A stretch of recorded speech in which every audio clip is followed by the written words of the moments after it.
God of masses Nandamuri Balakrishna fans కు రోమాంచితమైన mass update వచ్చేసింది.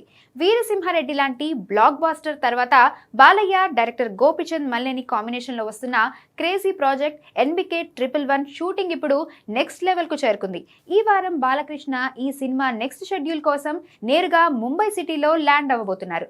ఇక్కడ అందరినీ థ్రిల్ చేసే ఇంట్రెస్టింగ్ పాయింట్ ఏంటంటే ఈ సినిమాలో బాలయ్య సరికొత్త పవర్ఫుల్ గ్యాంగ్స్టర్ రోల్లో నటిస్తున్నారు. అందుకే ముంబై బ్యాక్డ్రాప్ లో సినిమాకి మెయిన్ హైలైట్ గా నిలిచే భారీ హై వోల్టేజ్ యాక్షన్ సీక్వెన్స్ ను అక్కడ ప్లాన్ చేశారు. బాలయ్య మార్క్ ఊరమాస్ ఫైట్స్, గ్యాంగ్స్టర్ స్టైలిష్ లుక్ థియేటర్లలో పూనకాలు తెప్పించడం ఖాయం. ఈ హై వోల్టేజ్ యాక్షన్ ఎంటర్టైనర్ లో కాజల్ అగర్వాల్ హీరోయిన్ గా నటిస్తుండగా బాలీవుడ్ బ్యూటీ నర్గీస్ ఫక్రీ ఒక స్పెషల్ సాంగ్ లో బాలయ్యతో కలిసి స్టెప్ లేబోతోంది. వృద్ధి సినిమాస్ బ్యానర్ పై వెంకట్ సతీష్ కిలారు నిర్మిస్తున్న ఈ చిత్రంపై టాలీవుడ్ లో ఇప్పటికే అంచనాలు ఆకాశాన్ని తాకుతున్నాయి.